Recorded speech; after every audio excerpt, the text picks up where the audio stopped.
Cool. Okay, let me share you guys my screen. Let's go over some tickers today. You guys see my screen, right? So let's go. First of all, let's go through Boeing. Let me still open the chat so I can see everyone who's texting. And if there are any questions, just hold me on. Okay. Well, you guys can see, and we need to go on the weekly, first of all, with Boeing. So what basically happens with Boeing was after the Corona pandemic, which happened here during February in 2020, basically people weren't traveling. Right? Pandemic everywhere, whole world. The travel industry got really hit it. Majority of industry also hit it. And that's why Boeing also, mostly like airlines and aircraft manufacturers, they got hit really hard though. That's why we had a really downtrend, really hard downtrend, and we're trying to recover from that, right? And what you can see is we are growing through the last several weeks and months inside this uptrending channel. And every single time when we're at this pivot bottom here, at this pivot point, we get a bounce, right? And we are really close at that line again. So once I saw that today, again, I watched the daily for the swings. And what I saw is we're touching this, right? We touch this line here again, touch this line here again for possible reversal. And we're actually exactly today or yesterday touched the line again, formed a doji. And if you guys joined my last group session, you could remember that dojis are indicating indecision, right? So if you're having a strong downtrend, do you really want to see a doji that is signifying indecision? You don't want, right? So that is one indication for me that there's a possible reversal to the upside, means the opposite direction of the previous trend is going to happen. So what am I looking now at? I look at the previous red candle here or the previous green candle here. I really want to see on Monday a small reversal to the upside, like somewhere in this area before I get in with calls. And so I'm marking the 207 level. Once we break 207 and hitting somehow this level here at the end of the day, or let's say 80% of the day is happening, that's where I would start to buy in for my options calls, right? So I was calling out 250 calls, Boeing expiring on December 17th. Anyone having questions, right? And what is the price target, right? So usually what I do for swings is I'm holding them until they hit my price target somewhere here on the top, right? That red line here, this area, right? That's my price target.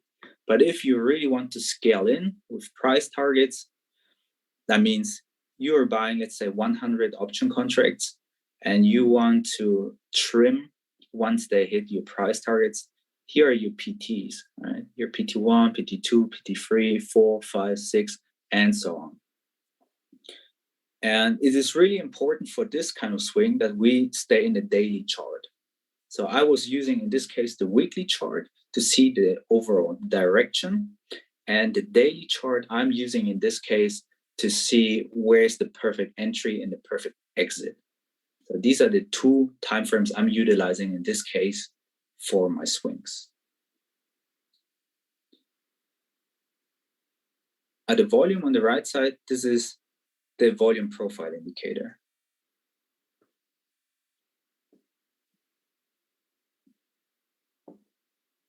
Boeing being rejected at level of 2.2 in the last couple weeks. Let's see, 2.22. here in this case, right?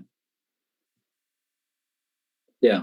So this level, what we can see, and this is also one of the major levels we have to really take care of, is we're having here a major key level, right? Which acted as support before, as resistance, as support.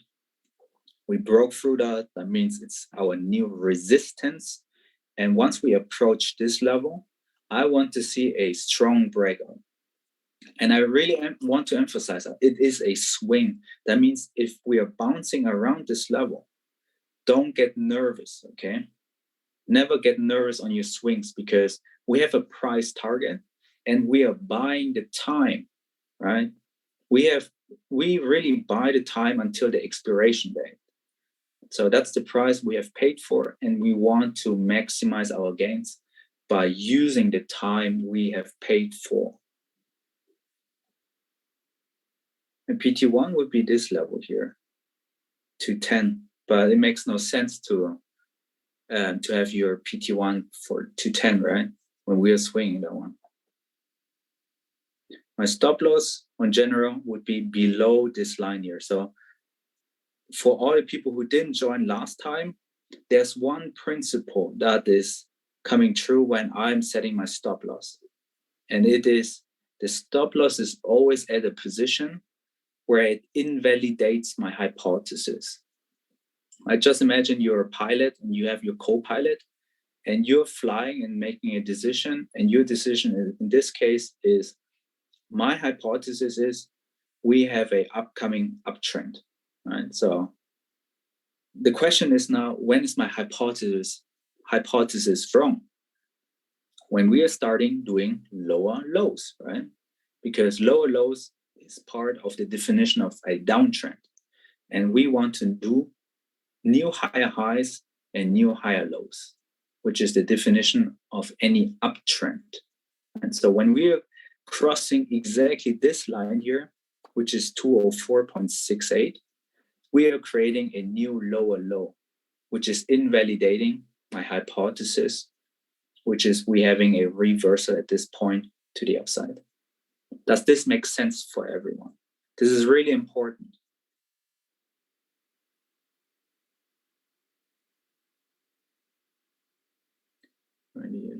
To validate your trend hypothesis, the daily, because it's a swing. That's why I use the daily.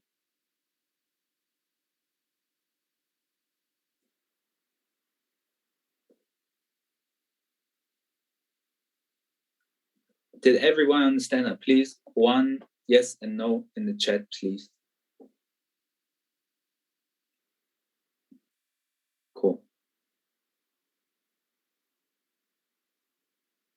Cool. Okay. Then do you look for to cut on a swing that is going back? Again, my stop loss is depending on my hypothesis, right? So we want to somehow get in at an area where we're talking about risk to reward at the end of the day, right? So I'm risking until my stop loss is being hit, this kind of price, which is 207 to 204, yeah. So it's $3, right? I'm risking a $3 move for what is my reward, right? So let's talk about risk to reward. My reward is, let's say I'm getting in at 207 or 2010, right? My price target is somewhere at 290. So we have an $80 move, right? So it's 80 to 4, which is 20 to 1 risk to reward. Make sense?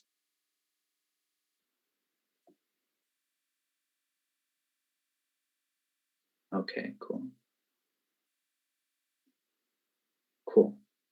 All right. So usually when I trade, I look for at least a risk to reward of 5 to 1. But in this case, it's 20 to 1. So it's no questions, right? Is it possible? 250? No, 250. 250 calls. So we would be in the money here at 250.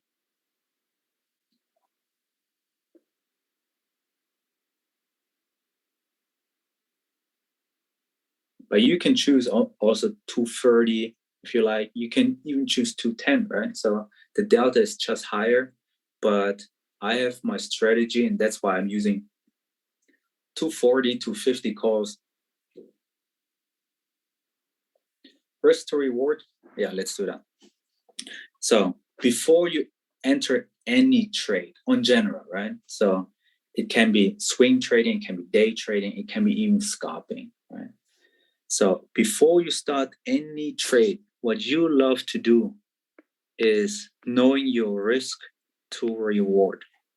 If you don't know it, don't get in, right? So suppose I'm getting in here, right? Suppose I'm getting in here exactly at this yellow line here, which is 210. And my price target is 290. Let's say it's 290. Here we go. Okay, suppose it's there. Where is my stop loss being set? According to my strategy, it is exactly at a point where it invalidates my hypothesis. Let's say it's below here, this yellow line here. So that's the amount here, the red area. That's the amount I'm willing to risk, right, in order to get myself a reward, right, of how much? $80, right? So we have here, okay, it's only a risk to reward. Yeah, it's a 13.62, right? 13.62 risk to reward. And I was telling, let's say I'm entering at 207, right? Which was initially my plan to get in. Then the risk reward is even better. It is 27.85. Does this make sense now? Why we are talking about risk to reward? Because this is a whole game only based on probabilities.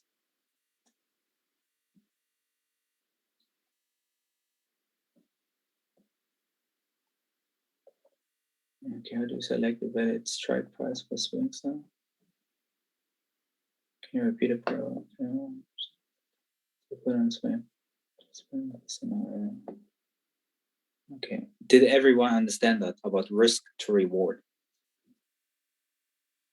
This is really, really important. So before you get in any trade, if you don't have your risk to reward, first of all, don't know about the perfect entry point, don't have confirmation, and so on, don't get in, right? You need your stop loss. You need to know what are you risking really, and what is your reward that you are looking for. Yeah, having that 1 to 3 risk reward is definitely the way to go. Risk $50 to make 150 is like the prime example that I've heard before. You don't want to be risking 20% of your account to maybe make 10%, unless it's like a scout, which is what I sometimes do. But if you're swinging, you want that risk reward to really be there. Okay. The other question was, how did I calculate the December expiry? Let me go further. So what I basically did was I was checking how long did it take for the previous move before to hit my price target, right? So we here at this point, for example, it took 1, 2, 3, 4, 5, let's say 5 to 6 weeks, right? 5 to 6 weeks, which equals to 5 times 7, it's 35 days, or 6 weeks times 7 is 42 days, right? And I usually add a buffer of 20 days. That means we are around 60 days out. And the December swing is 42 days. So you can use the 42 days also.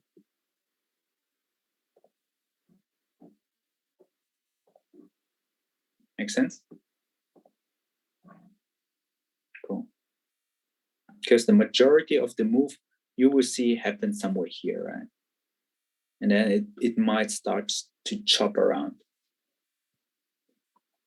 And again, right, when you want to monitor your move, it is really important that you use your higher time frame. So don't use the daily in this case, use the weekly to check the move. So I'm checking now every single week, how is my bowling swing going?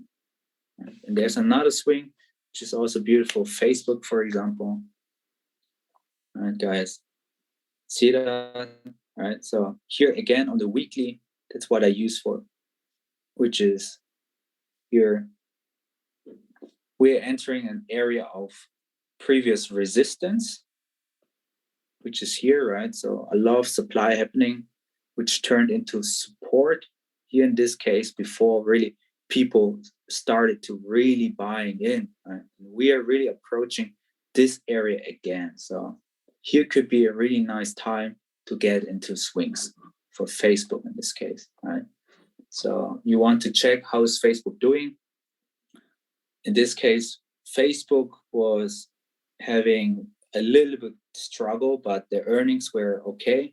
And they're starting to rebrand themselves with the metaverse, which is a really nice idea, to be honest. I can see a lot of potential there. And that's why I'm really bullish on Facebook.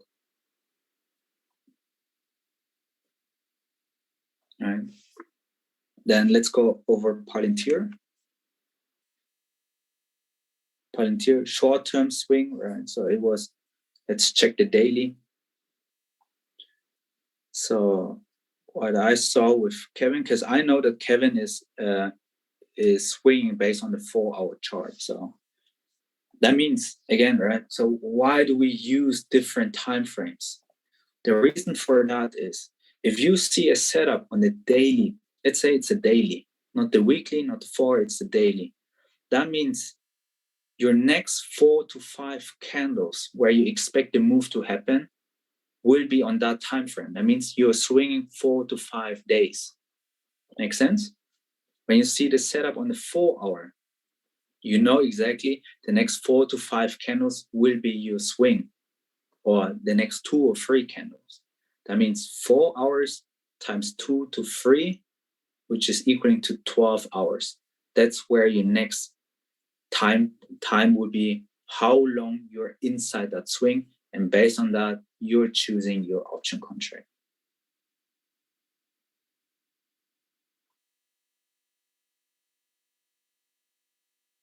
Yeah, I was missing on Microsoft, to be honest.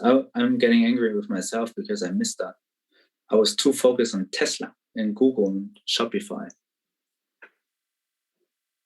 Microsoft is doing crazy right now, but I wouldn't jump on the train anymore. Yeah, free game. Okay, cool. So what is happening with Palantir? What is basically happening with Palantir is, let's see. Okay, here we are.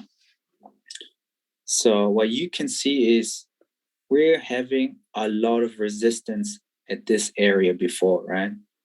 That means a lot of supply in this case. People were selling off once we reached that zone.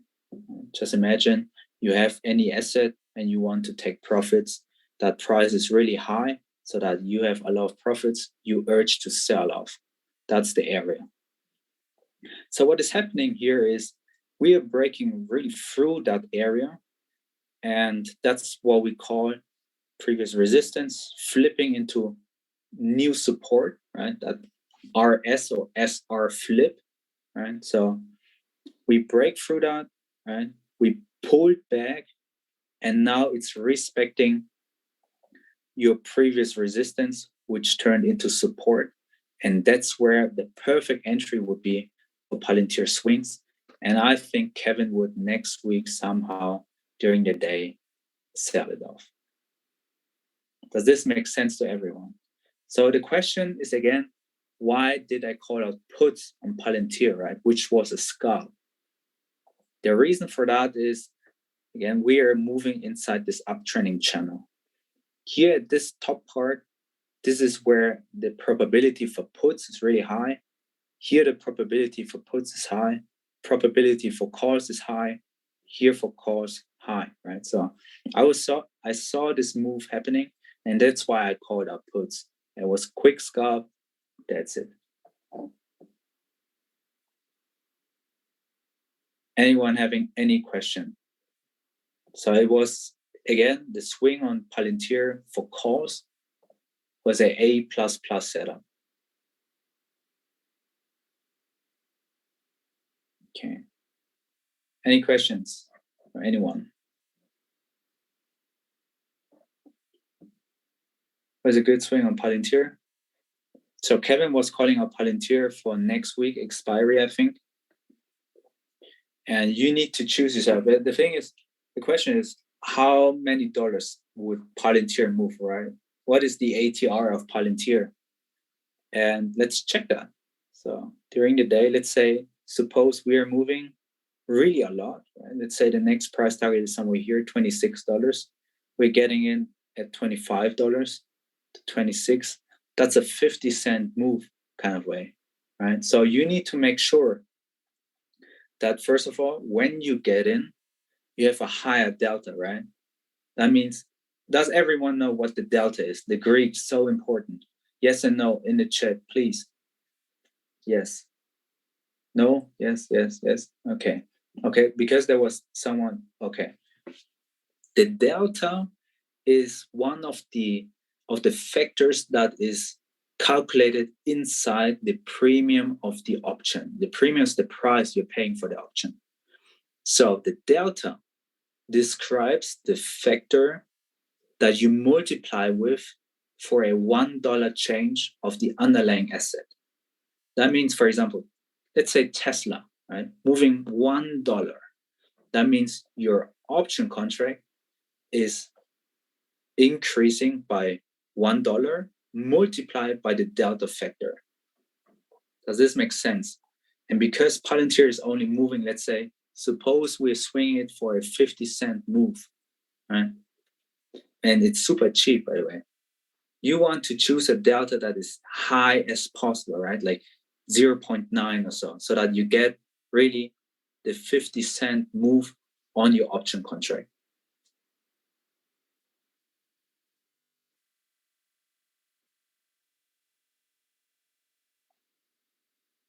Does this make sense? Okay, cool. Right. To let the scalp run in the day trade to maximum profit.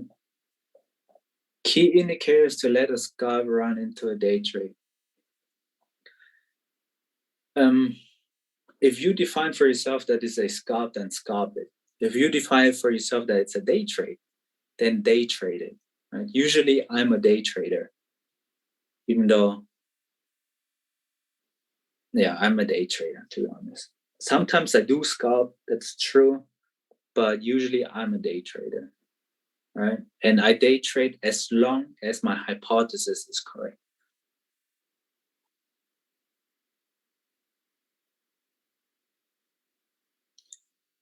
Moving of Apple in the next weeks, the Apple calls. Okay, let's go through Apple because I was checking Apple is one of my most favorite companies, right? And we need to differentiate between the technical analysis and sorry for that, and the reality, what is happening. So what is happening here is Apple is moving inside this kind of channel again, right? Familiar with this channel? Right? Once we hit this level here, we drop down and really moving. So right now we're actually in a downtrend, right? Which is defined by lower lows and lower highs, and we might break down again. The price target I have for Apple is next year $175. Exactly today, next year.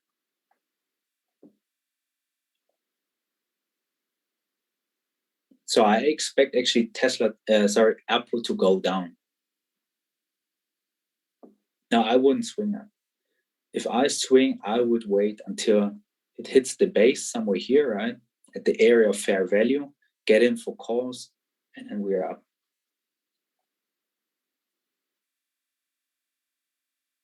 Yeah. The ATR of Apple for a whole year is very less though. Tesla was crazy this week. Tesla was really crazy this week, but I know that, for example, Cathie Woods, think is her name. She was selling off some of her shares, and big institutions also start doing that. So when we took a look at Tesla, for example, let's see what the candles are telling us, right? Caffeine. Okay, so let's take a look on the candles. So what you can see here is at this candle, for example, we have a huge wick, right, with a huge volume. So let's add the puzzles together. Huge volume indicating a huge amount of transactions, right? Every transaction needs a buyer and a seller, right? So people have done a lot of transactions. So now let's take a look at the candlestick. Candlestick in this case is a doji, right? Signifying indecision. Plus we have a huge wick to the upside, which is meaning we have been at that price point, but then really selling off from that point. That means for me, the combination, a lot of big names did sell off their shares at this level. Right? And when we continue further, you could see that the volume is decreasing. Right? So people actually urge to get in here because of any reason. It can be FOMO, for example. But if you really want to look at Tesla from a fair value point of view, that has nothing to do anymore with fair evaluation, right? So I would be not wondering when people start shorting Tesla.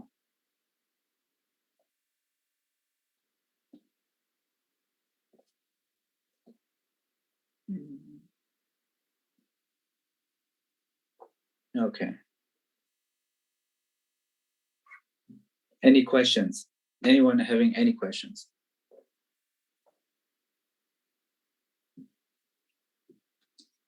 Tesla?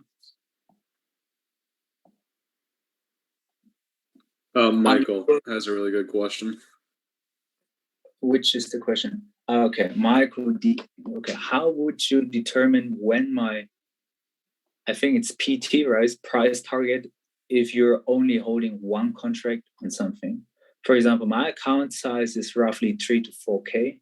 So if I want to play something like Tesla for expensive premiums, I can only buy one contract. If I don't want to risk more than 2 or 3% of my account on the trade. He means take profit, by the way. Take profit, okay. When to take profit or holding one contract? The question is, are you swinging or day trading? Because if you have a budget of 3 to 4K, I would not even trade Tesla at all, except for Friday or Tuesday. Yeah, or Thursday, I'm sorry, Thursday.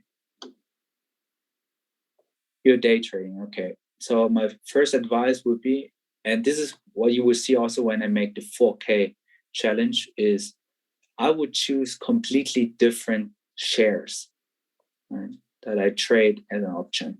For example, NVIDIA or AMD, right? Or Friday, guys, Friday jackpot, right? Lotto Friday turns out to be always jackpot Friday. That's where I would consider to buy options on Tesla or Amazon.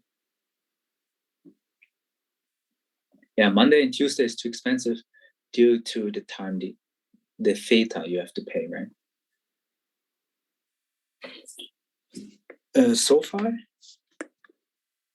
but does this answer your question, Michael?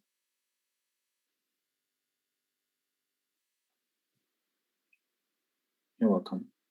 Okay, cool. So far right now, very bullish stock, right? And look at this. Yeah, Tesla out of the money calls. I'm sorry. So there was a comment, Tesla out of the money calls are not too expensive.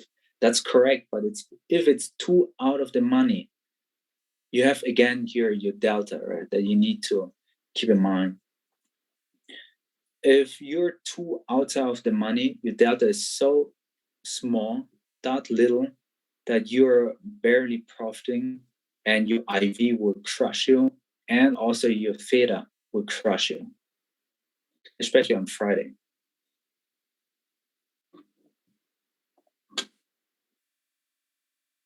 Yeah, if you're playing Tesla, play at the money, like no matter what. If you don't have the account size to play at the money, then just don't play Tesla.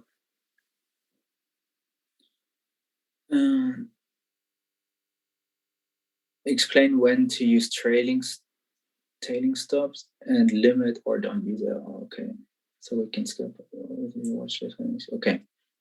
I think for the stop loss and so on, Justin, you will do that, right? Yes, I'll do that. Okay, cool. So let's quickly go through SoFi, and then Ranzul will go over the active trader and also stop loss. So SoFi again, right? People, well, you can see on the weekly. Let's start the weekly. We are in a downtrend. So how is this downtrend being defined? We have lower highs, but wait a minute, we don't have lower lows. So what is this indicating? It's squeezing, right? So it's moving. So I expect a move somehow in this area before we break out one day. So when we go to the daily, what you can see is it's really respecting this red line here, right?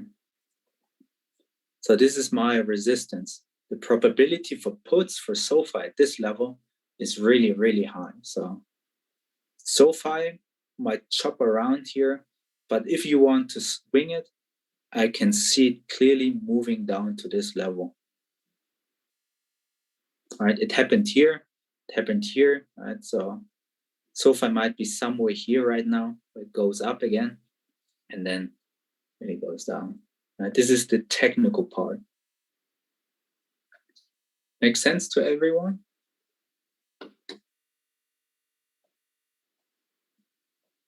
Okay, I think so. It comes back down again. Yeah. Timmy, and how don't you get fake outs on a breakout? I literally got faked out on Friday on Amazon, to be honest. And the reason why it happens is I was so bullish on Amazon after Kevin was also saying, bro, Amazon is crazy. And was like, all right, let's trade Amazon. And I didn't follow my setup, right? So that was my mistake. And this happens never again, to be honest. So what is happening on Friday was literally, do you guys see that? Here, right? So that was the setup, A++ setup on Amazon, which is it's in an uptrend, right? That's what we can see here on the higher time frame. So your buys would be definitely for calls. Second thing is we are doing higher highs and higher lows, confirming our buys for calls. What is happening here is I got faked out on this breakout here, even though I should be really, really patient to see Amazon pulling back to an area of demand, right, before getting in. So the perfect entry would be here, this spot, right? But I got in here because I was so bullish and it was my mistake. So shit happens, right? And I got really beaten up on my ass. So after that, I saw this breakout and I was holding the whole breakout. And that was, yeah, risk to reward. Let's say here my risk to reward was really bad. See that? But here the reward was significant higher. So that was a really bad entry point. And this happened the first time for me. And so I learned from this mistake too. What time frame is it? It's a 2-minute time frame. You can see that here at the bottom part. Yeah.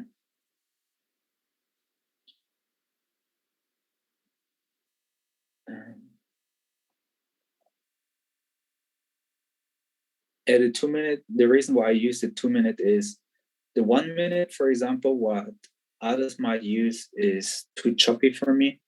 And I want to general, when I day trade, I want to see the details, but not a lot of choppiness, right? Here's a lot of choppiness, for example, on the 2-minute. But I somehow found the 2-minute be a good balance for me to be with a lot of details, but not too much that it really shake me out.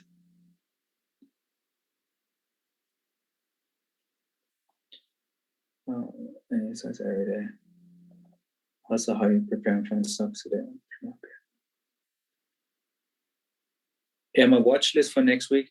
I actually have here my whole watch list, but my analysis for individual stocks is coming next week. So tomorrow then.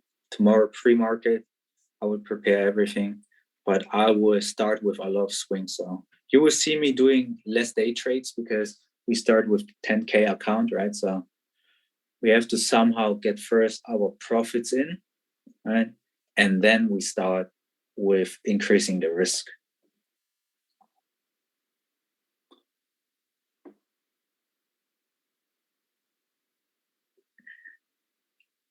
Talk a little bit, please, about your thoughts of crash that is coming beginning next year. Yeah, we will do that next time, I think. So there's a question why I thought that there might be a crash coming next year, right? In the beginning of next year. It has a huge correlation with the tapering, which is about to happen in November. I think November 16.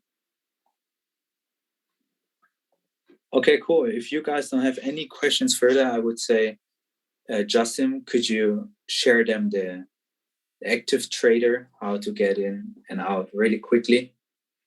And also then setting the stop loss. All right, cool. Hopefully you guys enjoyed it so far.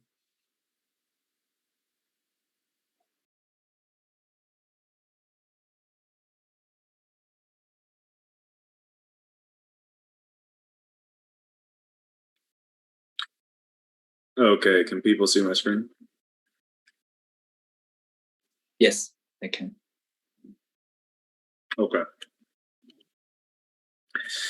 So this isn't usually how it looks. I have my active trader on my right monitor, and I have my chart up in the middle as well as the tape. But this is just to show you guys since I can't stream multiple screens at once. So active trader is an incredible resource to use, especially when scalping or even day trading. Now, the first thing to go over is right now I'm looking at Tesla. You want to have the numbers correlated properly. You can change this to have these linked throughout what you're looking at. So on my charts, I have this linked to 2. Then when I go to trade, I have my options set to 2 as well, so that this is linked. Whenever I type in Tesla or SPY or whatever, this shows the option chain as well as the chart. Now, my active trader is different. I have these set to 3 and 4. I also have this right here. This is correlated to the actual stock. So if I was just trading commons or shares, this would be right here. So I have this for commons, and then I have these 2 for options right here. Now, let's say that I was scalping and I want to get into a position really quickly. I would go over this. I would right click, send to, and then 3. I click on 3 and it automatically goes to this. Another way to do it is going over this, pressing copy, going to this, Control V, and bam, you got that in there. I find it a bit easier just to send to. Now for puts, that's number 4. I just go to over a put, I click send to, and I go to 4, and boom, it's right there. So that's how I use Active Trader to get orders filled really quickly. Now, usually people will call me a heretic for doing this. I almost always buy a market. Keyword almost. Unless spreads are absolutely terrible, I normally just buy a market, especially since I trade the S&P a lot, or the Qs, but mainly the S&P. So I'm not going to be worried about if it's a 1.00 to a 1.02 spread, and I'm expecting it to go to 1.3 or 1.4. I'm not going to be mad about missing out on $100 or $200 or whatever it might be, depending on the amount of contracts I'm trading. That would be 100 there. So if I was trading one contract, I'm not going to be worried about a single buck or $2. I don't care. Now for larger size on big spreads, that's where you're probably going to want to set a limit. So like Amazon on OPEX days or 0 day to expiry, that's where you probably want to set a limit, especially if you're trading like 50 to 100 contracts. If you get a shit fill, you might automatically be down a couple $1,000 just off of a bad fill if you're trading a large quantity in contracts. Now, as for stop losses, I usually set these manually. Usually also I sell at market, especially when trading SPY or even Tesla. But let's say that I look at this contract right here, this $1,100 call, and I buy it at 430. If this goes down to, if I have a manual stop loss, I'd set it at probably 350-ish, which is roughly, what was that, 15%? I'd have to manually set it. It just depends on my risk reward. To manually set a stop loss at a certain percentage, that is not something that I do or really even know how to do. I do not do that. I feel like that I've tried doing that before. I've seen other people do it, and it just it screws you up. It depends on your strategy. It depends on what you're doing. But I feel like having those stop losses set is unneeded. That's just my point of view on it. Now, as for saying that stop loss manually, you can go over here. So let's do this. We'll start this up. This is virtual, by the way. This is a virtual account on Thinkorswim. So let's say I buy these contracts right here. I'm filled at 428. Now I could go here and manually set a stop loss to, let's just say, I can actually zoom in or out on this. Let's say I want to set it to 70. I can just set it here. If it goes to this level, then it'll automatically take me out. Now, if it never hits that level, then I can either just sell at market and get filled, or I can go up here and press a set limit here to sell it. That's normally how I would set a quote unquote stop loss, but I don't set one for a percentage. That my strategy does not correlate with percentage losses, and that's all dependent upon risk reward. That's just so annoying, that drawing stuff. So yeah, that's active trader. To go back over it, I'll pause this. We will go back to trade. Let's say I want to buy the 1080s. I'd hover over it. I go to send to 3, and boom, I'm right there. And that's, so 3 is for calls, 4 is for puts, and this is just for being quick, for being fast. And I just have it set to that. Now to change these, you just go right to the thing. You can change this to 6. You can change this to 9. You can do whatever you want. I just have this set to 3, this set to 4. I have my commons. Set to the correlating stock, which is 2. So this will, let's see if I can do this. If I type in, of course it's going to do that. If I change this to SPY, that will automatically go to number 2. And then once again, I can just go over here, right click. If I want to trade calls, I right click on 3, right click on 4, and boom, there you go. Now, the other thing that I would like to mention, this also depends on account size. Can I reach it? Son of a bitch. Let's move you over there. Okay. I go to setup. I go to application settings. I go to order defaults. Now, this is my default quantity. So whenever I'm trading commons, the default quantity is 100. And then whenever I press the plus sign, whenever I press the plus sign right here, this will change by 25. For options, I have the base set to 10, and I have the increment set to 1. So if I change this to 5 and this to 2, it'll change this. So now whenever I press the plus, it goes by 2. Like this, or minus goes down by 2. That kind of just depends on account size. You can customly do that. So I could change this to 100 and this to 25 if you have a big boy account, and you can just go from there like this. Normally, you wouldn't be buying this many contracts. Even if you have a big account, buying 2 contracts at once can screw up the spread. So yeah, that is active trader. Really simple, really easy to use. It's really good for getting in positions quickly or getting out of positions quickly. And as I said before, I really do not place limits. It's very rare that I do that. I just don't find a need for it. I feel like that's just being stingy. But then again, that does depend upon the spreads that you're trading. If you're trading Amazon or Tesla and you're trading a large quantity with 50, 100 contracts, or even SPX, you want to have a good fill. You don't want to get filled and automatically be down $1,000 or $2,000 or 10,000 or whatever it might be. But if you're trading small spreads, that small $1 to $2 spread difference should not matter at all. If it does, then you're trading wrong. You should be expecting more than a 1% or whatever that might be, a 1% gain on the contract. So yeah, that really wraps it up for Active Trader. You can customize this as well.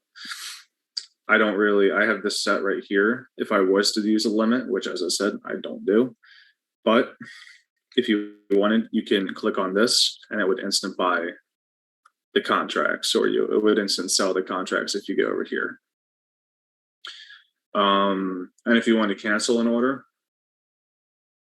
let's see this. Vault market, okay.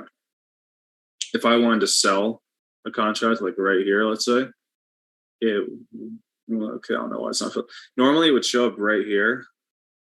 Okay, instead it's just gonna fill me. Normally it would show up right here, and you could right click, and then you could just cancel your order. It would be down here. I don't know why that didn't show up though. That's instead of going over to monitor and then doing this and cancel order, blah, blah, blah. You don't really, just going by this is much easier. Hey, Justin. Yo. Can you show them how to set a stop loss again? Let's see here. All right.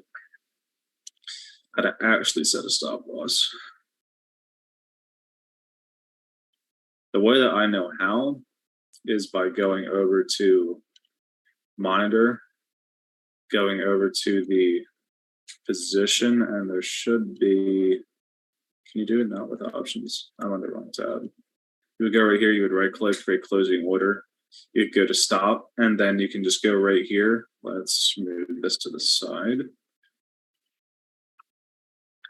And this is where you could set your stop. You can change this a certain amount. You can type it in, whatever you want it to be, and then confirm and send, and it would fill wherever you set it.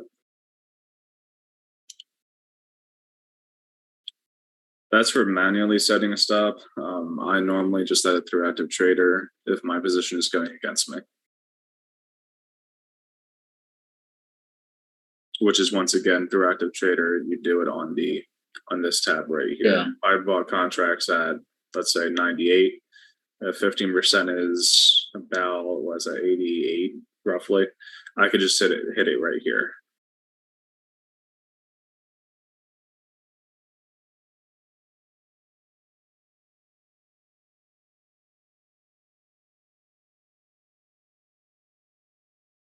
Does anyone have any questions? I usually just do it and I'm so good. Yeah, I don't use that. I just use market. If I'm getting into a position, I'm usually very confident in it. This looks so much better than Robinhood. Absolutely. Fuck, dude, Robinhood sucks. Get off of that, man. If you're serious about day trading, Thinkorswim is a great platform. Another one that I would get, I think Lightspeed is, I've heard Lightspeed is incredible. Interactive brokers too. Yeah, I don't use them, but I've heard good things. I think that was a Trade Desk or no. What was it? Trade Station. Tasty Works. Tasty Works. I think they have a good platform too. Yeah.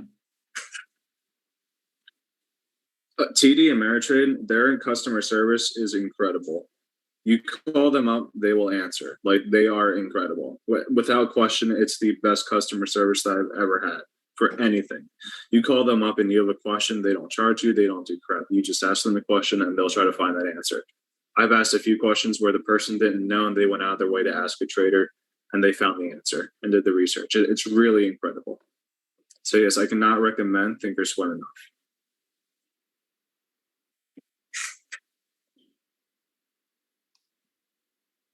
And there's a question coming in. How do you create your watch list and prep for pre-market? For me? Yeah, it was for you. So, as I said, I mainly watch the S&P and QQQ. I sometimes watch Tesla. I haven't been watching it recently. Those are the main ones that I play, though. Usually with the way that I trade, I love supply and demand. It's my bread and butter. And I really do not try to take a trade where there isn't a valid setup out of demand or supply. That's another thing I like. If I have a demand level set, I like seeing bullish volume coming in. That comes into play with this indicator right here. By the way, this rally was absolutely incredible. I missed out on this so bad, it was crazy. It's going to buy 100 contracts at QQQ when it was like 107. I think it's around to 150. Yeah, I missed out. So I use, let's see right here. I'm gonna pause this to, yeah, there we go. So let's say right here, this is a demand level. It did go below this. It didn't really, I don't think this, yeah, no, this didn't close below. So I could have drawn a demand level. Yeah, right here. And right around these levels, now this is somewhat, this could be considered somewhat inaccurate. Towards the end of the day, you see a huge pump in volume. But I would be looking at these levels for accumulation in demand. We didn't really see that here or really even here, but we did see it a lot right here. And this is where we saw above average volume and we saw bullish volume too. This right here, so this candle shows that most of the volume was sold. Like that's like 95% sold right here. This is like what, 80, 85% bought. Okay. And that's where you want to see that accumulation come in. That's where you can then confirm that it's a demand level. And then that's where you can then decide to place a trade. What was the original question, by the way? A watch list. I went on a tangent there. A watch list, yes. I mainly watched QQQ, the S&P, and Tesla. And then I watched the futures, which is /ES on Thinkorswim and /NQ. That's the NASDAQ and S&P futures. Yeah. And I just go by that. Sometimes I trade the open, sometimes I don't. It really just depends. So like as for when I was watching this, I was watching this demand zone. This was drawn on the 15-minute. So I was really looking at this level right here. And this did come into fruition. So if we look at the 5-minute, that did go below. Interesting. Okay, well, I got back into demand. Normally, when you look at these, this would become invalidated. It's actually somewhat of an error on my part. But right here, I was looking for accumulation at these levels, and we did bounce right out of this at market open. This would have been a crazy trade right here. So once you see that accumulation, you could trade that off the open. I normally wouldn't do that. You could trade this out of supply, but then again, we have a bullish trend. So I would not be, I would not personally be trading this out of supply. But I'd look at this demand again. This hit out of the golden pocket. Now, Brett did an incredible video on this. I don't know if any of you saw that video, but it was really a great video. If you guys haven't seen it, go watch it. But he did an amazing video on Fibonacci. Golden pocket. Golden pocket. It's incredible. So I drew this previously. Let's get rid of you. This was from this was from low to high. So normally when you go low to high, when you're bullish, you want to see retracement. That's the 61.8 or the 70.7% Fibonacci retracement level. And that is exactly what this did once it reached supply. So right here, and it was also in demand. This is like the A++++ setup. This is one of the best things you can see. The trend was bullish. And the, actually, was it bullish? I think the futures were red. I'm pretty sure the futures were red that day. But we did see that immediate pop out of demand. and this did come back and respected really well. We had that bullish accumulation right at this level. Look at this right here. This was almost all buyers. There was almost no sellers here. We saw that major accumulation right here.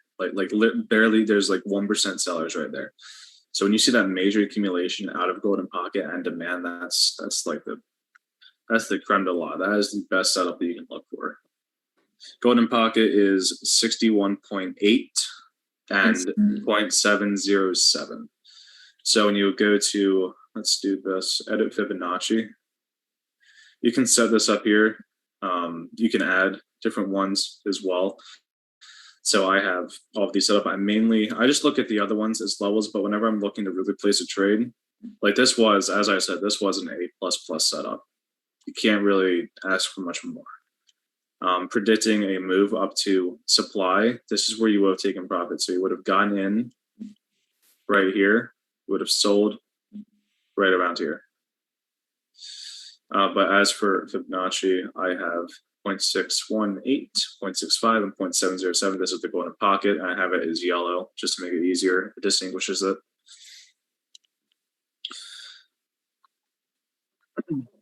How do you change buying candles to show buy and sell? So if you're talking about the, what's up, man? There is another previous question I don't want to miss out. Sorry.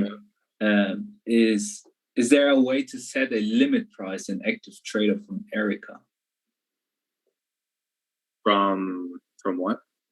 Yeah, from Erica, the person. But can you share how to set a limit price in active trader very quickly? I'm sorry for that. Yeah, for sure. So to place a limit in active trader, this is the basic active trader that will pop up. And it's also right here on the right-hand side. You see these bars right here.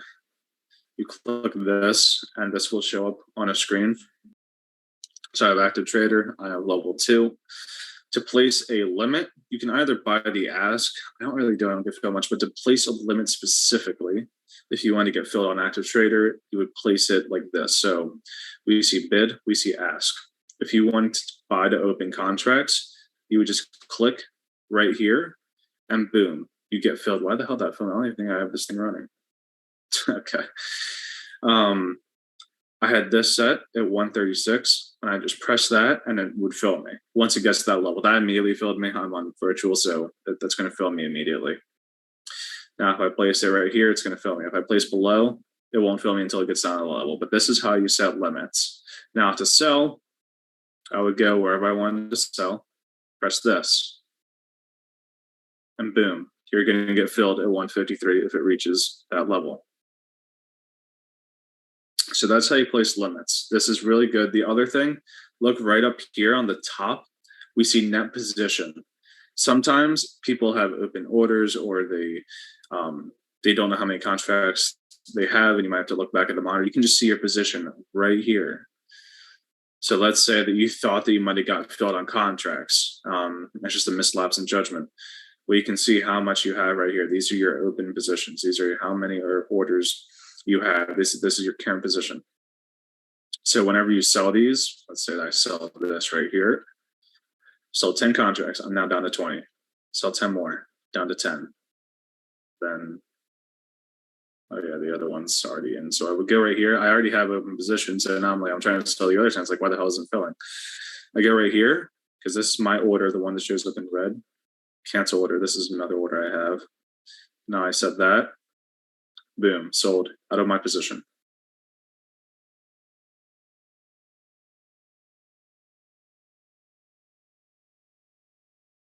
Does anyone else have any other questions?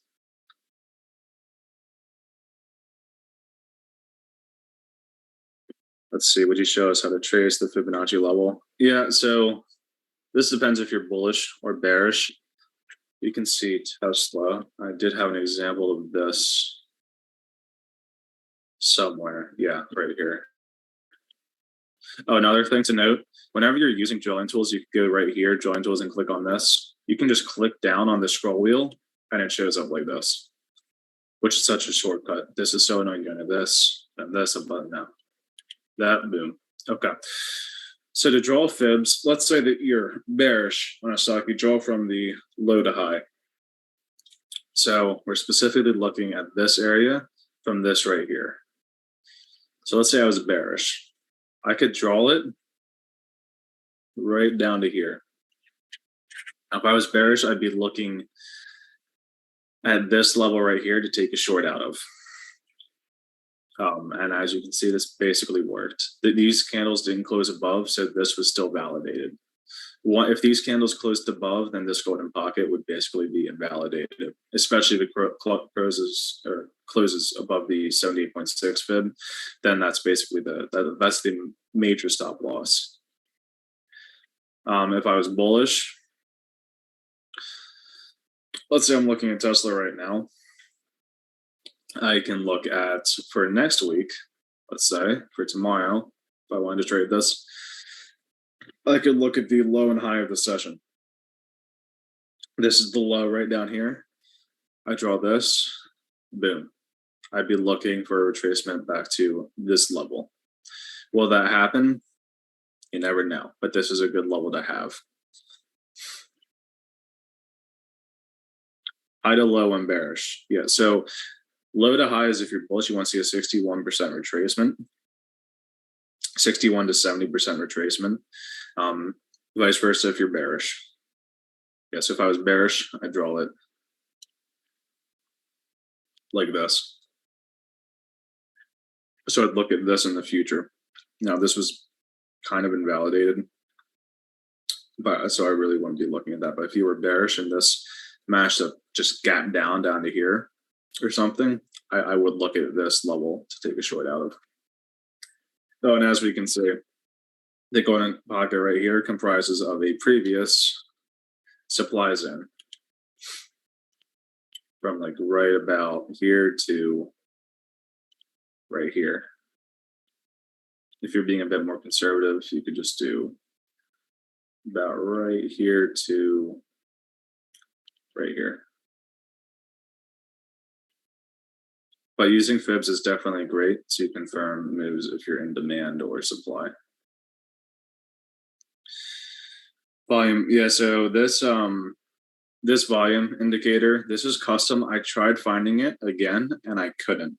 If anyone has that and can send it, that would be great because I can't find it. But this is a specific custom indicator that I did not create. You can find it on ThinkScript. If you look up volume pressure, I'm not sure exactly what it's called. It's something like that. But yes, this is very useful to confirm moves. The base volume indicator is good to show that there's accumulation levels, but this just confirms it times 2. If I'm looking at a push out demand, I want to see bullish volume plus accumulation. I want to see that tape just go absolutely crazy.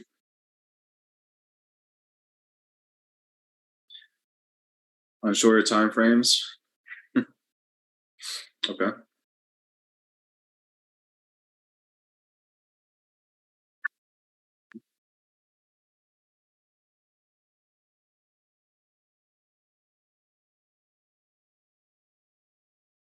Low to high, retrace back to the fibs right here, confirms trend.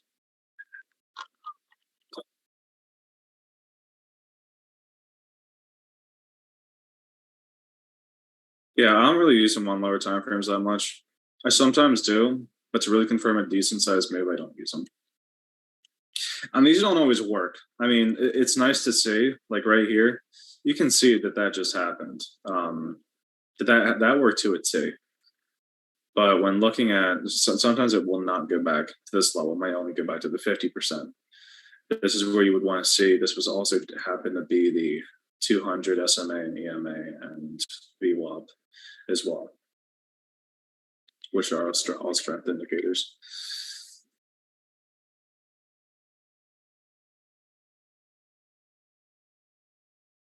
Any other questions?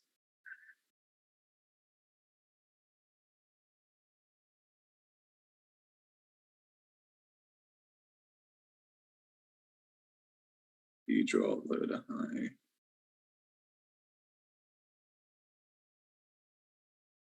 No, low to high is bullish, high to low is bearish.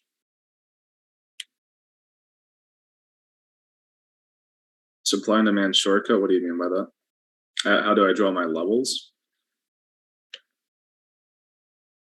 We're talking about that. Just look at, look at if you know what a triple bottom is, or a triple top, or double bottom. That's basically the same thing as supply and demand. It's just being a bit less precise in a more precise way. Do I have my levels drawn out on here? I have to redraw my levels because Friday just went absolutely crazy.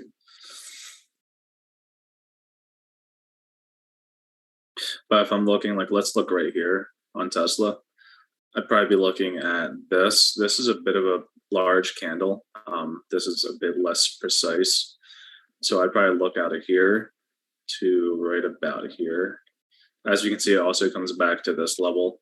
I just draw it there to sit to the candles.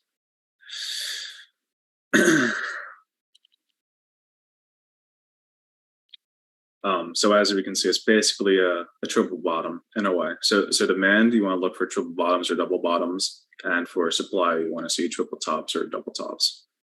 And it doesn't always work. So stocks do go up or go down. That's not really, it's not the be all and end all. Just to confirm a move, you do want to see that accumulation.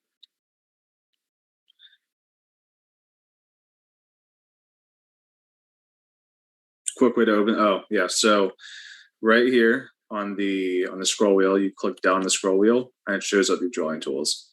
And this, I use the rectangle to draw my supply and demand. The other thing is you go to edit properties, you click on the color. So I use this color right here, this pinkish one, and then I use this greenish one. So if I'm looking for supply, you have to say one is a default. Let's say that I want to go for supply though. I go right here. I go to more, I go to HSL, I go to transparency, change this to 76, boom. Now this will automatically default back to green because I have this saved as default to green, and as well as the HSL. I could change this to this. I could go to HSL, change transparency, okay, save as default. And then whenever I draw another one, it would go as pink.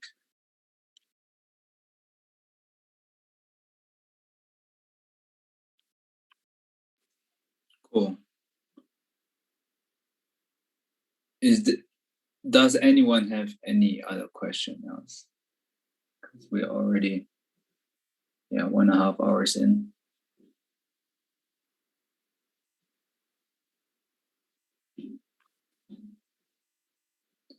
Question is, if there's a buyer for every seller, how is the volume more buyers than sellers?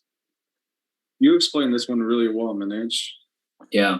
The thing is, it is not that there are more buyers than sellers.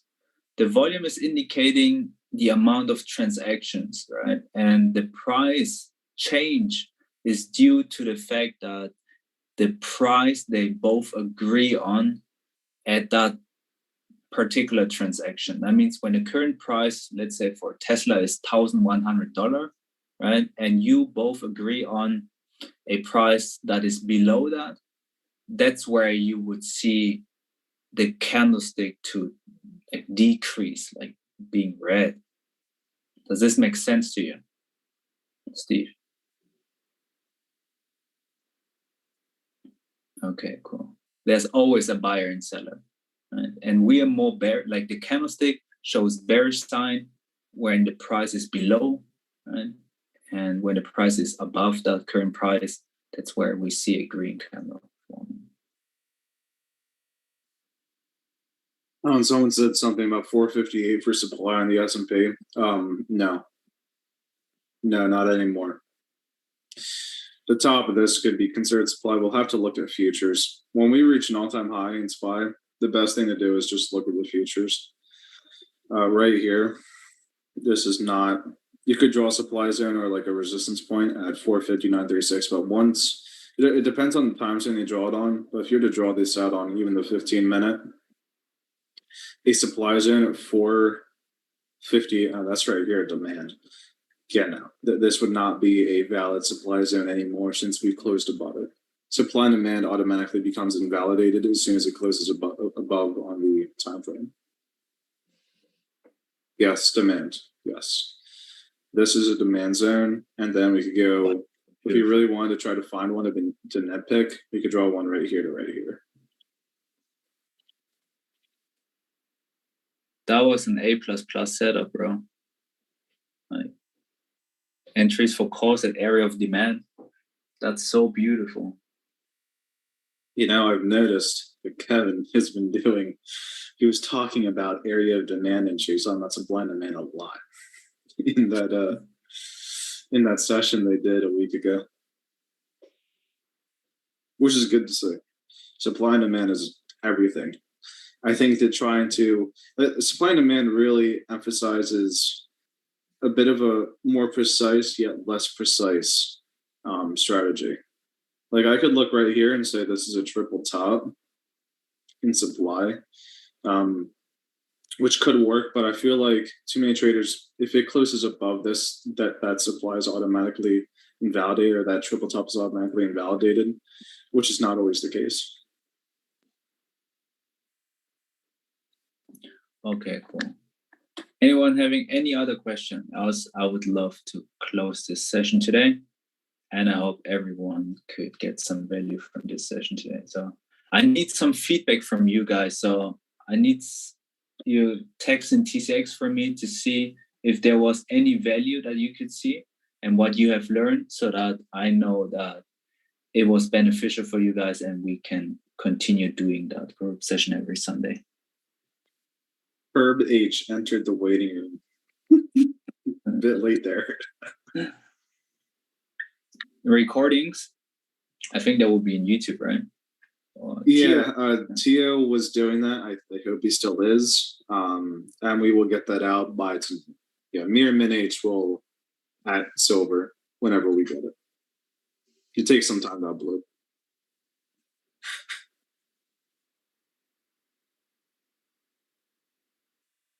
Predictions for SPY.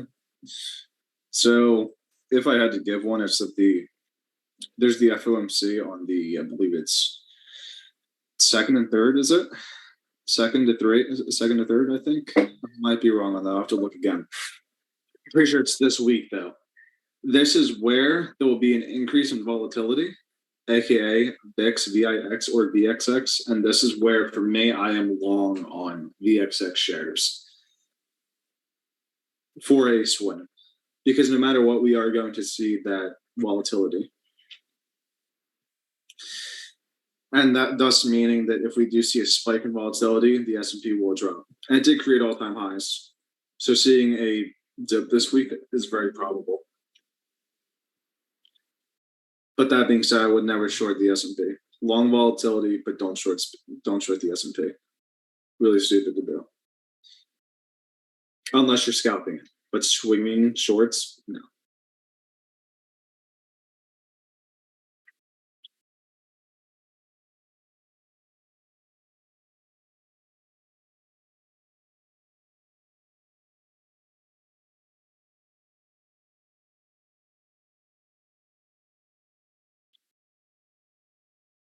Okay, well, I think that about wraps it up.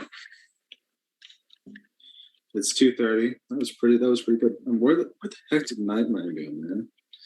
I know, like sleeping again, right? Sleeping or a party, or I don't know, man. Mario. That's funny guy though.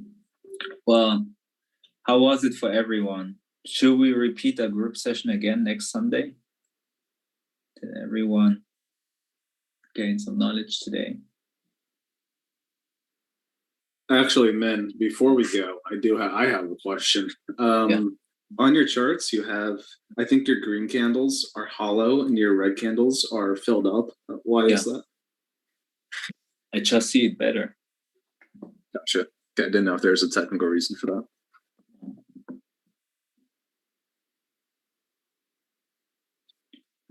How do I stop streaming, by the way? Is it stop share? There it is. Or else, I would just stop this Zoom session and have a nice day. Have a nice Halloween. Happy Halloween. I know how about the Halloween party in TCX that Kevin was talking about, but Kevin is in Vegas, I think. So yes, he is. All So right, cool. Well, enjoy. happy Halloween, guys, and I will see you guys tomorrow. Have a good day. Tomorrow we start the 10K challenge, guys. So I'm excited. Dessert. See you all. Bye. Have a good one.